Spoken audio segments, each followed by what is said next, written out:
Welcome to another episode of The Global Game Pod, where we focus on one thing and one thing only, and that's football. What a goal from Ronaldo! It is absolutely magnificent! It is David Beckham! With Coach Rudy and friends, this is Global Game Pod.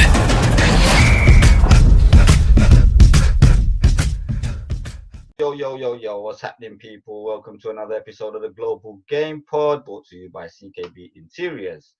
Right, I know I've been away for a couple of weeks. I've got back on the ground. I am coaching again, so I'm happy with that. But I've promised myself to continue doing the podcast. And my guest today needs no introduction whatsoever. For the people who are watching this, who have been around, as soon as you see his face, you'll know who he is. For the younger generation, a brief intro into the guy. Played the game professionally and semi-professionally, and then managed the likes of Wimbledon, Nottingham Forest, Crystal Palace, Watford, Leicester. A Hall of Famer in terms of a manager, an absolute legend. And it's my privilege to introduce Mr. Dave Bassett onto the Global Game Pod. Welcome, Dave. Yeah, pleased to speak to you, Rudy. Thank you. First of all, thank you very much for coming on. How are you? How's things? Yeah, I'm okay. Yeah, feeling quite fit. Feel as if I'm in a bit of an open prison. You know, I have to return from time to time. But it's been quite enjoyable to start with. But now, feeling that one wants to expand. But overall, the family and myself have got on with it. We seem to be okay. Your fingers crossed. You always got that little disturbing thought in the back of your mind. You hope you don't bump into something where you pick up the coronavirus. But I think that's just a little bit of a negative thinking at a time. But overall, yes, very good. Playing a bit of golf now, which I enjoy. So that makes a bit more pleasure. So we're all okay. Thank you very much. What about you? Brilliant. Yeah, I'm absolutely fine. I mean, when the quarantine started, I was like, what can I do to keep myself busy? I've only been in the job at Billericay for about 5-6 months, and I was just about finding my feet there. And then this happened. So I was like, I need to keep myself busy, and I need to continue learning as a coach and as a person. So I thought I would set up a platform like this and speak to people. I never dreamt of speaking to someone of your caliber. So I'm a little bit excited. I'm sure you could tell if my voice. But yeah, so I always do this with my guests. I always like to start at your earliest memory in terms of football. Where did football start for you? Well, I was born in Wimbledon, Northwest 10, and I went to school, and I just sort of got grabbed by football with my pals and used to play and everything else. And I played for the school. I did well and represented Wimbledon schools, and we were successful. We won the Chris Shield, and so that put me on the way that I really loved playing football. And when I was 10 or 11, we went to High Wycombe for a couple of years to live, and again played for the district, etc. And then come back to the Harrow area, whereby again I played for the school, captained the school team, and played for the district as such. And went to Chelsea and Fulham for trials. Was offered. Basically a period at Fulham, but I decided to go to Chelsea, which with hindsight probably wasn't the best decision, because Chelsea were a very successful youth team at that stage, won the Youth Cup, etc. I played a few times, and at the same time I was playing non-league football and went to Hayes Athletic, who were an Athenian League side at that time. It doesn't exist anymore. But played amateur football, and then moved on to play again for Hayes and Wycombe Wanderers, and then went to Watford. I was scouted to go to Watford. I was offered actually a contract of professional football at that time when they were in like the 3rd Division South, but the wages were nothing like they were now. Yeah. And in actual fact, I was earning more than what I was doing working in insurance, and had benefits that were better than the football. And I did realise that at that time, at 21, that I wasn't going to be good enough to play at the top level. So I felt that I was better off staying in the amateur game, which worked out well because I had a successful career at amateur. I was an amateur international. I played for England on 10 occasions. and also played at Wembley and captain Walton and Hersham to the Amateur Cup final before going on to Wimbledon, which was a semi-professional football club. Wow. So in terms of playing wise, back then, obviously now everything's so lucrative. And sometimes I actually wonder what the intention behind kids wanting to become football players is. Is it because they love the game, as clearly you did, or is it because they're chasing that big paycheck? Which again, there's nothing wrong with it, but I think your mindset goes that way, you're more likely to fail than succeed. What are your thoughts on that?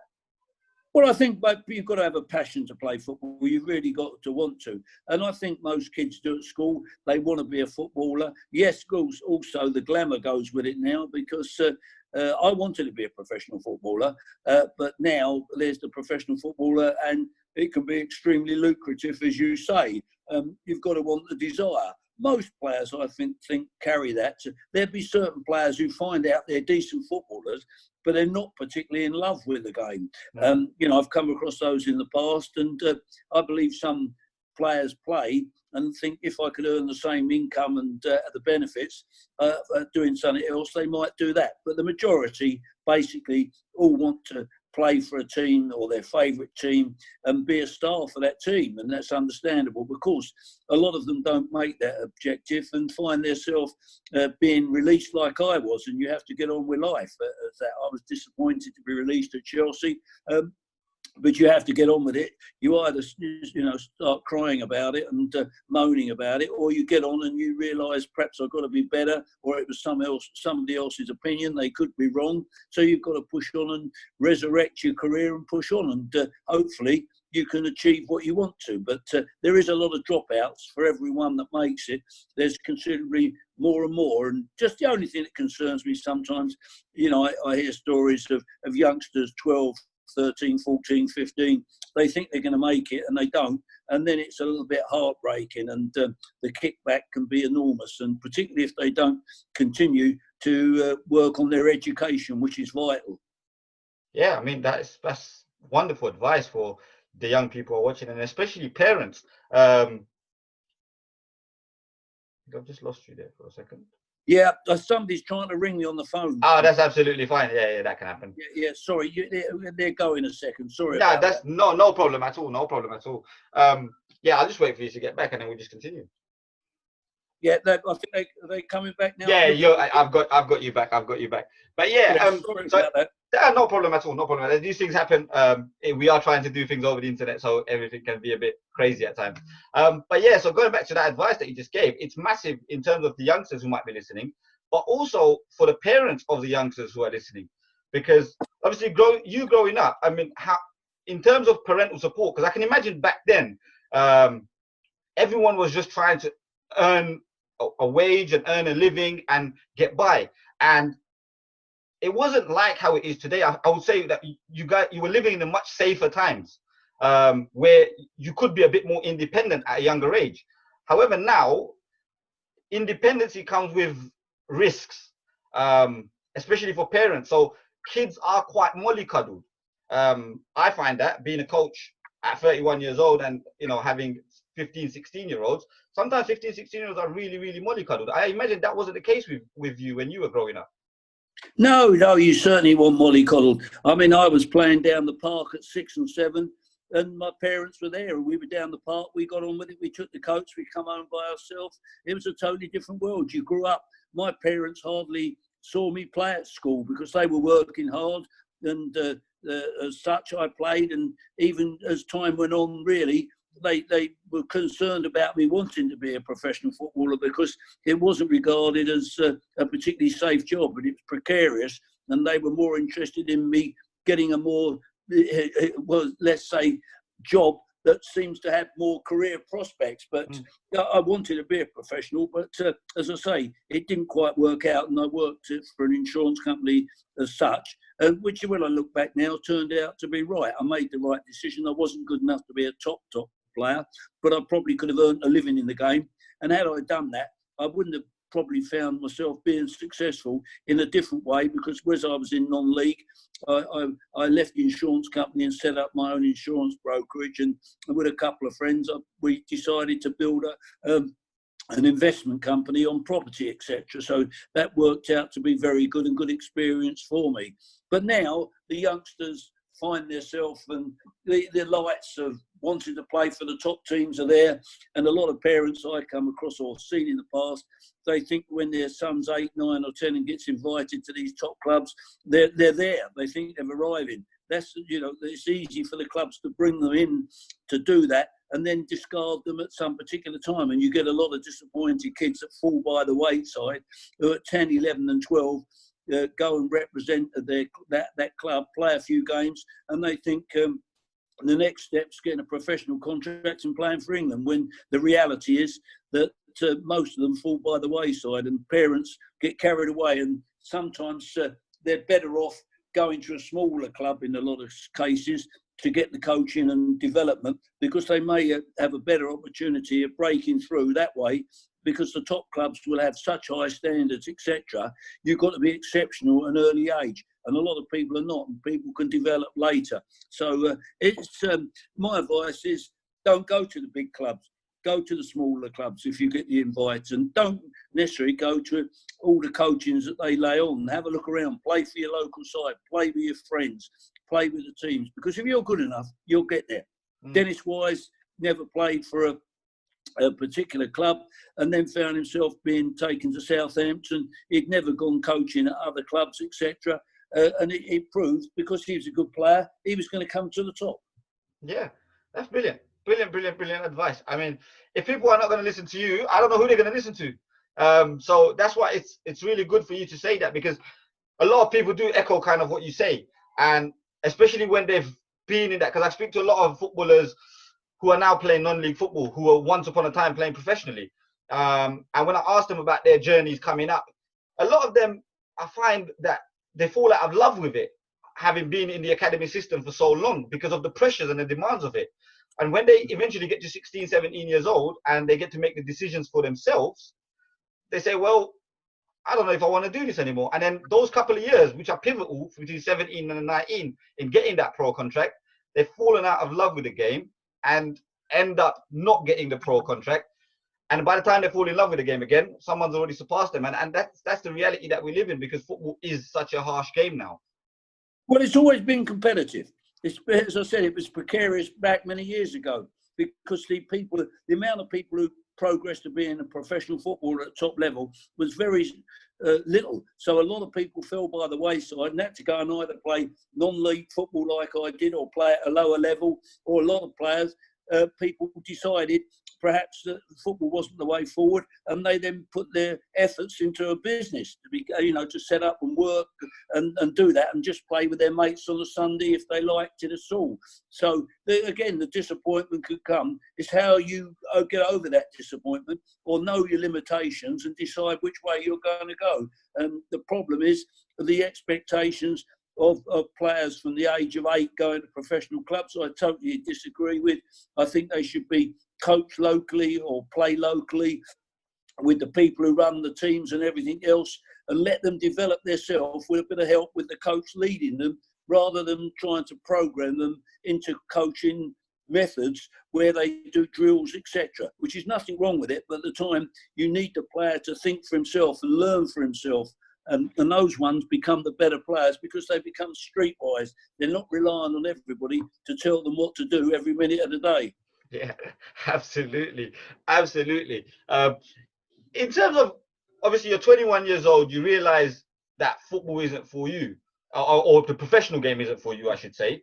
What was that like in the mindset, though? Was there ever a time where you found yourself like basically saying, no, I'm going to make it? Or were you quite strict and you just knew that, listen, this game isn't for me, I'm not going to make the professional grade, I need to now do something else?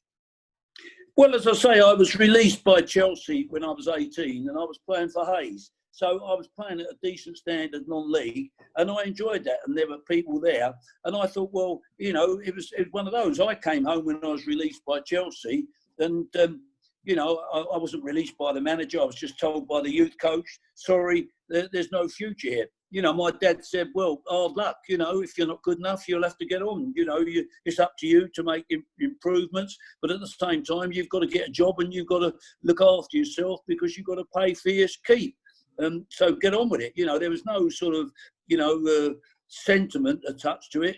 Basically, if you're not up to it, you're not up to it. If you are, you would get there. So I then played non-league football and did well, and that's how Watford came after me at that particular time.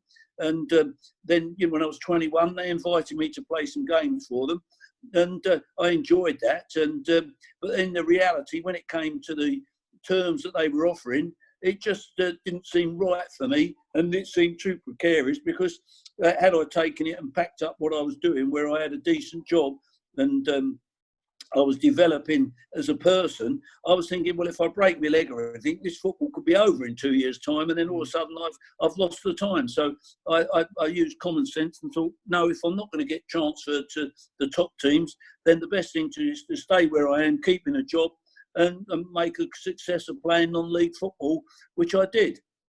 Brilliant. And so when does management come into play? At what age you... Oh, go on.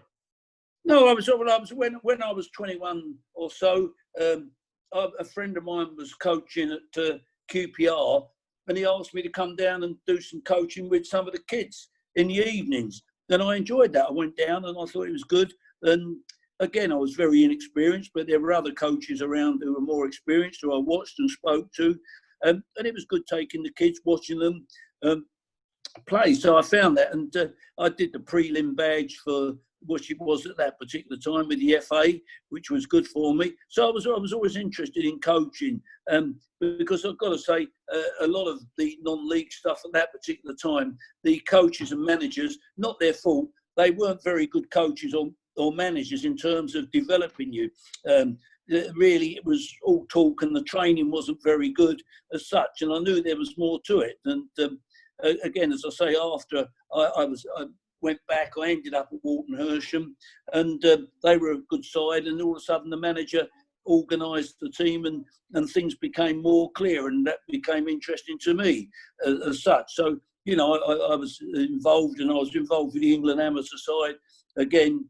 And again, I learned a lot there from the manager and coach, Charles Hughes, about football, how to win games and how to set up teams, and then knowing your limitations and what you can and can't do. And making your mind up, do you want to be a winner in football, or do you want to look, completely, abstract and that you all over the place, but you might look silky, etc., as they say, but don't win anything. Interesting, because I was going to come to that, because I was going to say, like, your last job that you had was in 2011, albeit not as a manager. No. You was in a bit higher up, like in a director of football, something like that, right? Yeah, that's right. Leicester City, yeah. Yeah. So obviously you've seen the times change to the modern game from where you started and from now where the modern game is today. And technology's changed. Obviously the science department's changed. All of those things have now changed. What are the biggest differences you find from when you were managing in your early career, even up to the late end of your career, when you were managing a side, to how football is now and how football managers behave now, basically? Well, when I first became manager of Wimbledon in 1981, I'd been there working full-time for 3 years after sort of finishing playing as assistant to Dario Gradi, which was an experience because he was a good coach, and I learned a lot from him. I was a totally different guy, but then 1981, money wasn't around in football. Even the top players, they were getting good money, but it wasn't like it is now. And so football, you had to cut your cloth accordingly. The grounds needed improving, training facilities could be difficult. The money you could pay players wasn't particularly fantastic even in those days as such. So you had to cut your cloth accordingly. There wasn't staff. You had to do jobs. As a manager, when I was there, I would go in and be training and coaching with the players, and that may be in the morning. Then in the afternoon, it might be off to Sheffield to go and watch a reserve game to see if there's any players there that would be useful that you could bring to your club or other places. Otherwise, it might be afternoon training with the players again. So a lot of the time, you was expected to do everything. You scouting, coaching, and you had people working for you. You all had to be all hands on the pump. Really, basically, the amount of people now in support and staff and everything else is enormous. It's gone on and on and on. I've got a feeling on that there. A lot of it is there's too many staff about. There's too many people. But the game has moved on and it's become very. What they say it's more professional and everything else. In some aspects it is, but of course the money's there to make the stadiums infinitely better. The training grounds are superb. The pitches are brilliant. We had to play on mud and sand and everything else. The pitches weren't as good by any stretch of the imagination as the equipment and kit, etc. The facilities behind the scenes, because you had to have a physio who basically had to be a masseur as well as be a physio, and also a bit of a fitness coach. And you had to be your own fitness coach at those times. There wasn't positions or money available to have a manager, assistant manager, goalkeeping coach, possibly a physio, and a kit man who was part-time most of the time in the lower leagues. There wasn't, fitness coaches, there weren't masseurs, there weren't analysts and everything else. You had to do that yourself. You had to do it.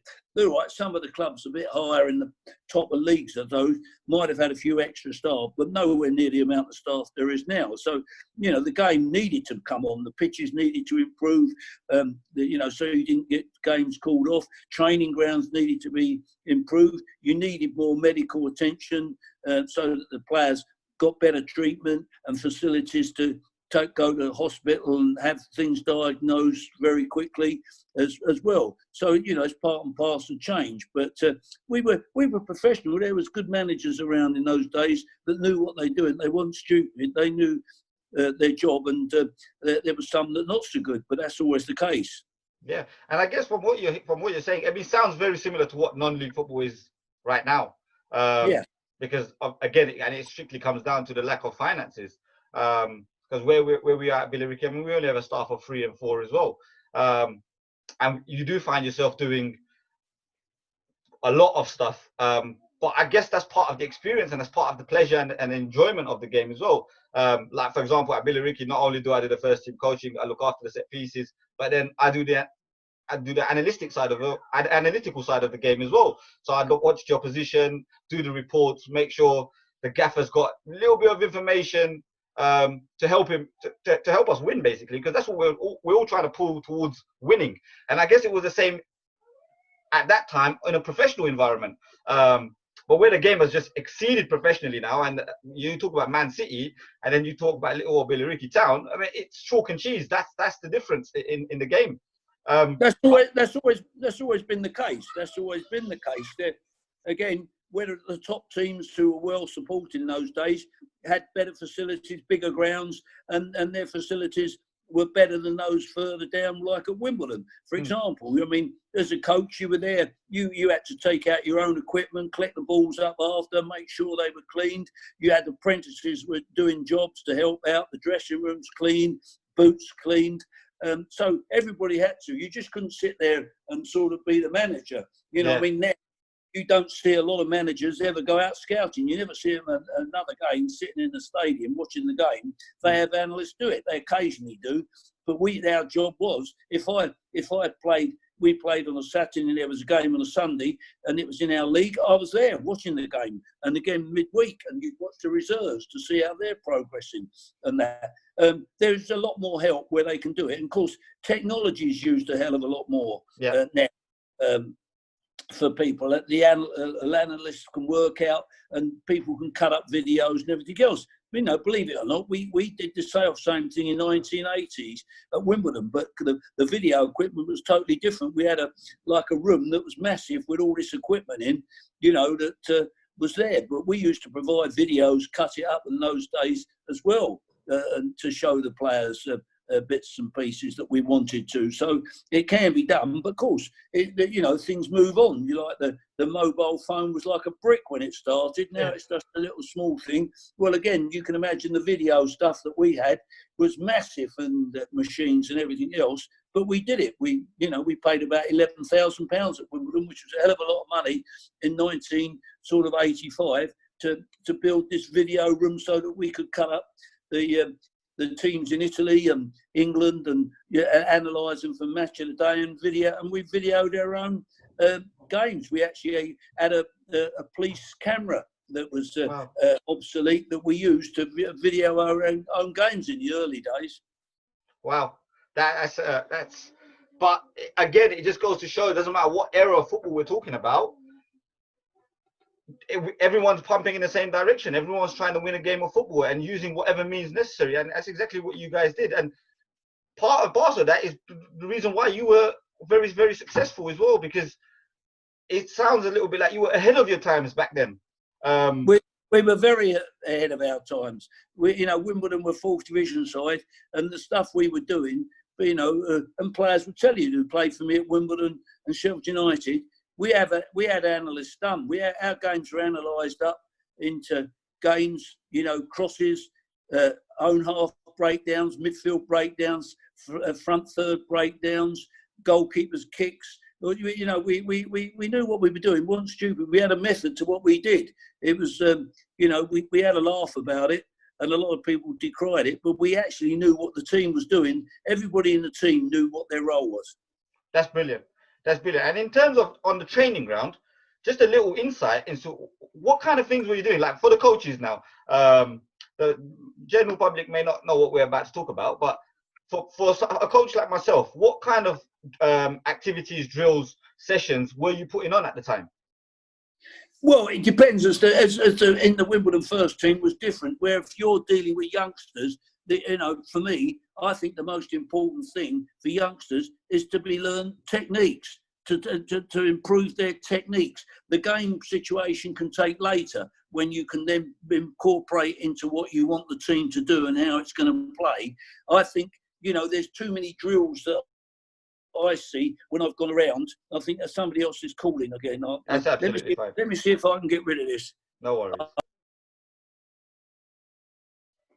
I was talking about learning techniques. I think it's important. You teach players how to chip a ball. It sounds easy, but a lot of players don't. I see the coaches doing drills and things like that, which is okay. But basically, that might be okay as a warm-up. But you've got to make sure they know how to curl a ball.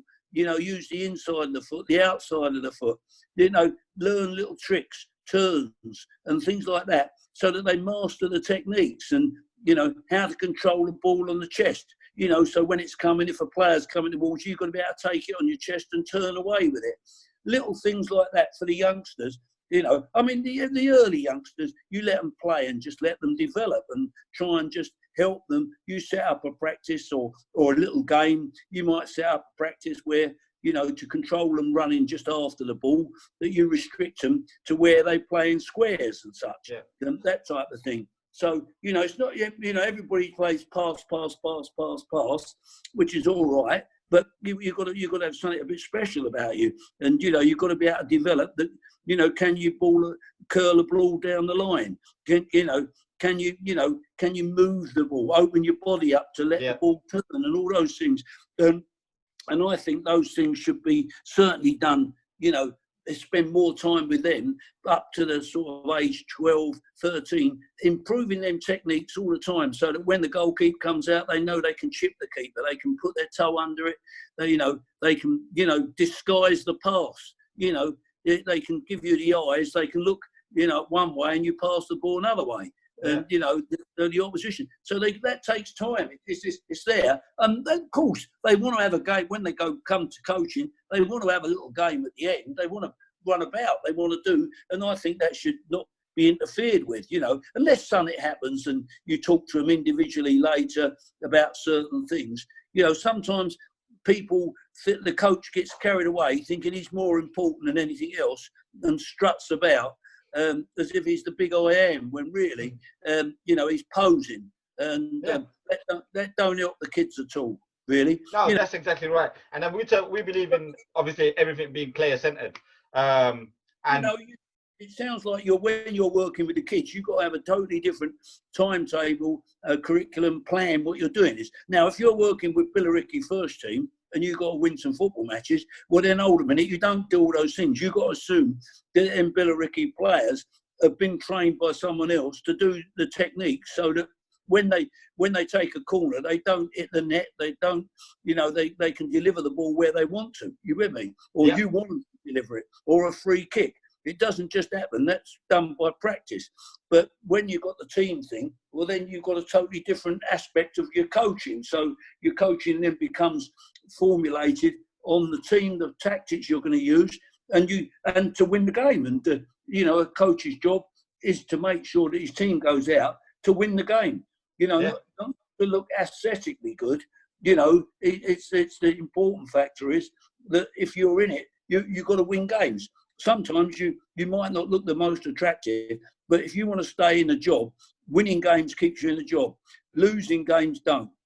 Yeah, and I was going to get to that. In terms of yourself, like personally, while you were managing, obviously you went to different teams, but did you take the same ethos with you to each club in terms of a playing style and how you wanted to go about winning games? Or did you actually look at the players that were at your disposal and then build around them? Yeah, well, I mean, at Wimbledon, when I first took over, we played a different way to when after a couple of years I played different. I played more direct, more long ball, etc. at Wimbledon.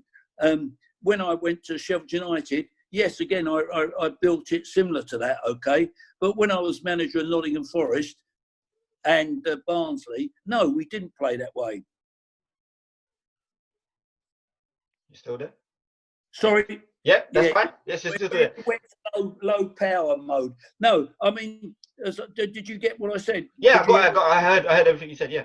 Yeah, I mean, no, you've got to look at the players. The players we had when I went to Forest and Barnsley were totally different to what I'd had at Sheffield United and Wimbledon. So we could play that way at Wimbledon and Sheffield United, but it wouldn't have suited the Forest players or the Barnsley. When I was at Forest, we won the championship playing a totally different brand of football to what I'd played at Sheffield United and Wimbledon, and also Barnsley. Of course, you get pigeonholed as a coach or a manager. So, if we had one long ball at Forest or Barnsley, we got the Wimbledon tactics back. But that's the press, so to be quite honest, there to be critical and I like that. That's the way they are. They're looking to criticise, and some people like what's happening, and it's easy to criticise. But again, you've got to pick the players that you've got. It's no good coming in and saying, I'm going to play this way until you've seen the players you've got at your disposal.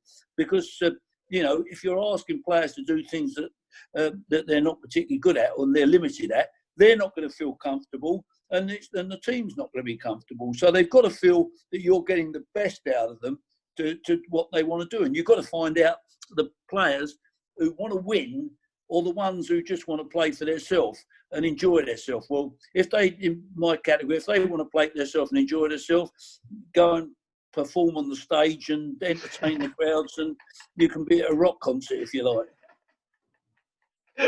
I love it. I love that. That's absolutely brilliant. I'm just going to get a nice little snippet of that. That is absolutely brilliant.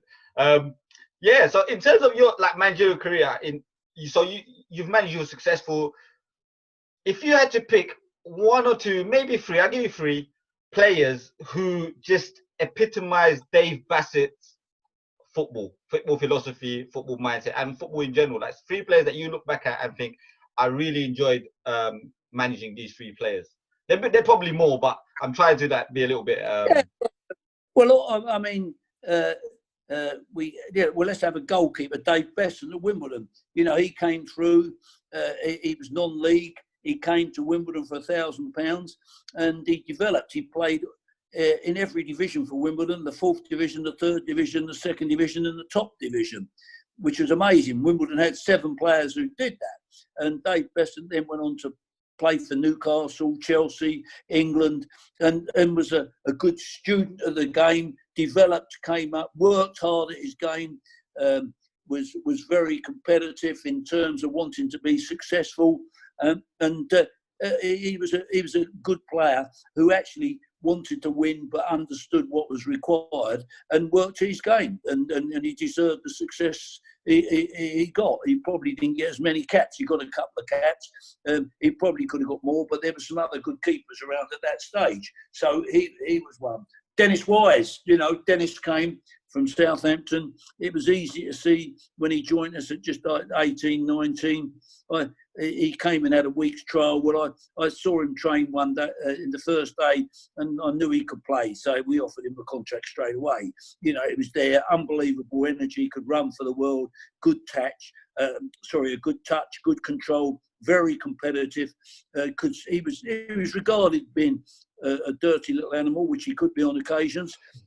But he also had vision. He could see a pass. He wasn't just a natural ball winner. He could see things. And I've lost you. That's absolutely fine. So we had Dave Bassett, Dennis Wise. And Brian Dean, who I had at Sheffield United. Brian, when I went to Sheffield United, he was at Doncaster, and he was to me. We was looking for centre forward by Joe Kinnear, and Brian at that stage he was like a young deer, as such, But so you could see he had a good touch, and when I saw him play one game, he was out wide right and he crossed the ball like beautifully, the skill to bend the crossing, let alone score goals. And he turned out and did a fantastic job for me to Sheffield United for 5 years. He just blossomed as time went on and did tremendous. And when he was sold, it was the sort of end of Sheffield United, because we lost a player who was our leading goal scorer for 5 years and had got us promotion out the 3rd division and the 2nd division, and kept us in the Premier League for 3 years. He was a good goal scorer, a good type, and he went on to have a very good career. Went to Leeds, won the Championship, and played for Benfica, Leicester. I took him to Leicester when I was manager there. He was at the end of his career, but a real good guy who developed himself.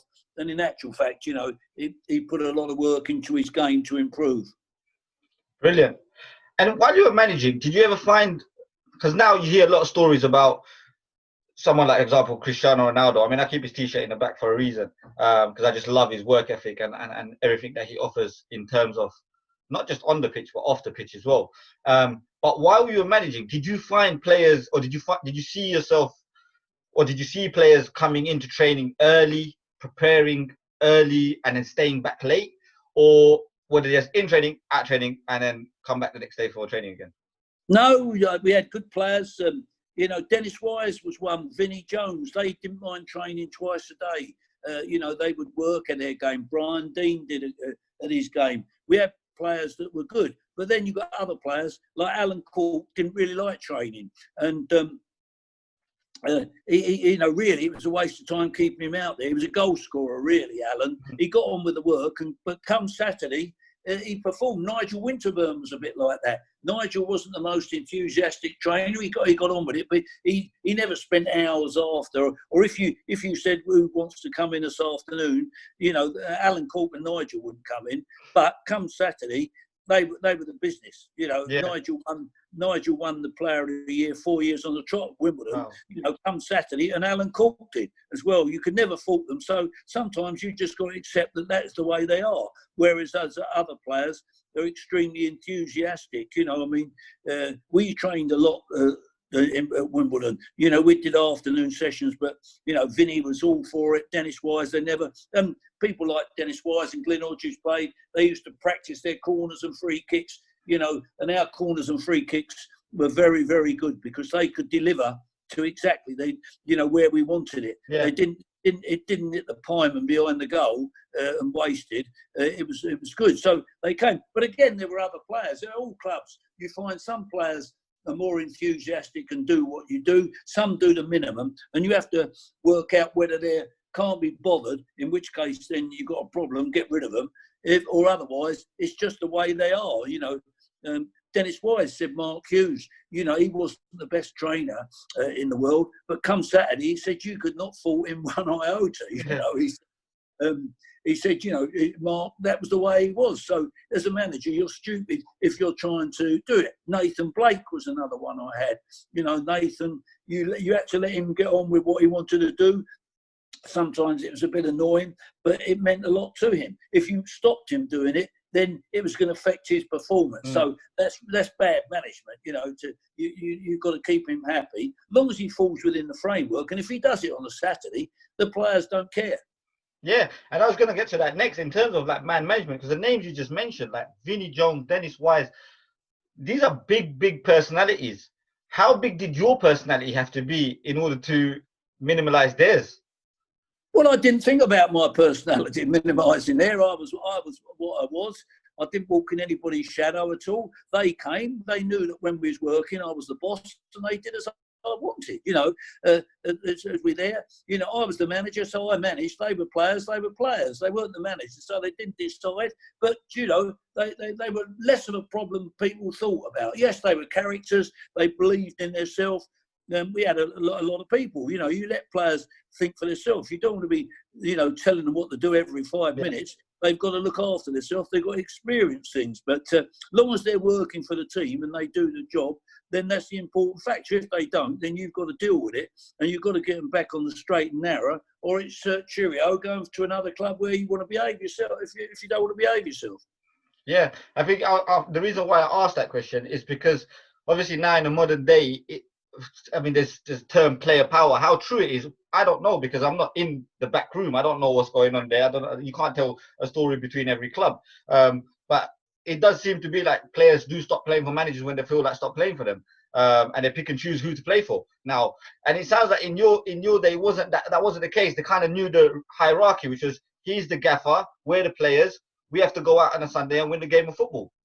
Yeah, well, there was less of that. It gradually started to creep in towards later on, where players were coming out and all of a sudden they had the power. They started to get the power, and a lot of the owners were listening to the player and the player's agent. So those who weren't in the team were moaning, and the agent was on to the directors or whatever it is. And of course, the problem is if they don't let you manage, then they start interfering. There's all sorts of problems. It's easily used this day that the manager's lost the dressing room. Sometimes it can go, but the players who are not in the team are not going to be happy, and they walk around moaning. And this is wrong, that's wrong, this is not right, the manager's not fair to me, etc.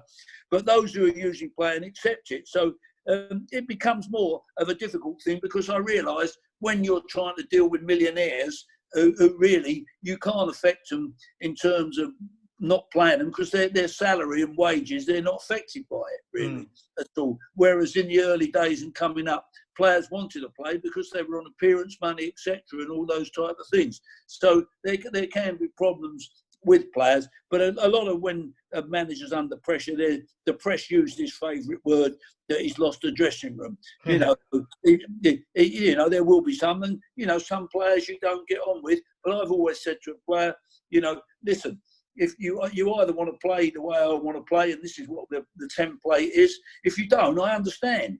Then in which case I'll help you get away. You go where you want, because there's no point me making your life difficult and you making mine. If you don't fancy me, let's find out, and you can go to a manager you fancy, and then I'll get somebody in who hopefully will fit into the plan I want to do and respect what I'm trying to do. Just a few more questions before we call it. But yeah, we're getting a bit low on the battery, so you better that's absolutely fine. Just one question: what would in your mind, what would be your highlight from your career? If you could pick one highlight that you look back on and that you're proud of to this day, what would that be? Well, obviously, when Wimbledon got promoted to the top league, we did it with 4 games to go against Huddersfield, and little Wimbledon, on gates of 2,000 or 3,000 at that time, we're never going to be playing the Liverpool teams of Rush, Dalglish, and the Everton side of Peter Reid and Southall, and the Arsenal team of Tony Adams, etc. We were going to come up against those teams. All of a sudden, the reality of where we'd come from in like 4 years, won the 4th Division Championship, come second in the 3rd Division, then mid-table in the 2nd Division, then second in the 2nd Division, and then in the top league, all in that period of time, was an amazing achievement, by the club. The other one was a fantastic day at Sheffield United.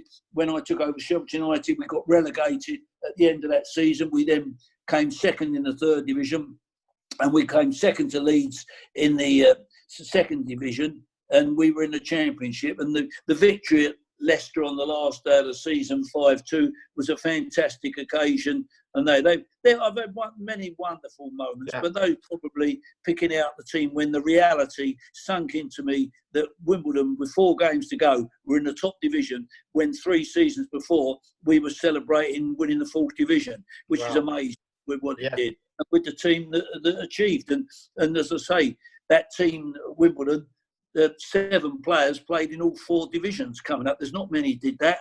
And then the following year, Wimbledon finished 6th in the top league division, quarterfinals of the FA Cup, and we had a 23-man squad, and 13 of those players had come through our youth scheme. Wow, that is a wonderful achievement, and it would be a wonderful achievement even if you did that now. So kudos to you for that. And also, the toughest manager you come up against? Oh, there were a lot of good managers. I mean, that were around. I mean, I didn't worry about the managers. You knew that they knew the game. There were certain managers you knew were very well organised. Manchester United with Ferguson when he was building that side. The early part when we was at Wimbledon, we did the double over them that year, but that was before they went on. But when they come on, Howard Wilkinson was a very good manager. George Graham was a good manager who knew what he was doing. Jim Smith, in his own way, was very good in those days. Howard Kendall. Of course, the Liverpool at that time, they had Roy Evans and Kenny Dalglish. Liverpool were a top side. You knew when that those people were good managers. They knew what was there. There was a lot of other good managers around who didn't quite. Ray Harford did well. He ended up as a coach to Kenny as well. But he was a good manager, Ray Harford. Brilliant. And finally, I always ask. I always ask this question to all my viewers. But where you're a football manager and you've obviously watched football all the way through, if you could pick one of these guys to be in a Dave Bassett team, who would you take, Ronaldo or Messi? Oh, you're asking. People say that it's very hard. They ask me who my best players are. I would say probably Ronaldo, on the basis that he's done it at Manchester United, Real Madrid, Juventus. He went there because he went to different clubs and did it. Probably that would just swing it, but it's a hell of a shout because they're both wonderful players. They would have competed with the great Dutch side, the Brazilian side of Pelé, the Maradona. These were fantastic players. All those players, to sort of separate and say where they were. I was lucky to see Pelé play. I was lucky to see Bobby Charlton play. I was lucky to see Maradona play. Again, Van Basten and Ruud Gullit. There were some wonderful players. The only thing I remember when I met Ruud Gullit, I was with him and Dennis Wise, and he just waxed lyrical about how brilliant Maradona was because he single-handedly carried Naples and was at the same time getting kicked out to hell, whereas that don't quite happen now. Yeah, no, thank you very much for your time, Dave. You've been an absolute pleasure. The insight's been brilliant. I now have your number and stuff, so I'm going to try and pick your brain as often as I can and stay in touch with you. Keep up the good work, keep the coaching, and teach them kids the technique. Thank you very much, Dave. I absolutely appreciate it. Guys, make sure you like, share, subscribe it. He's been Dave Bassett. This has been a Global Game Pod. Till the next episode. Peace.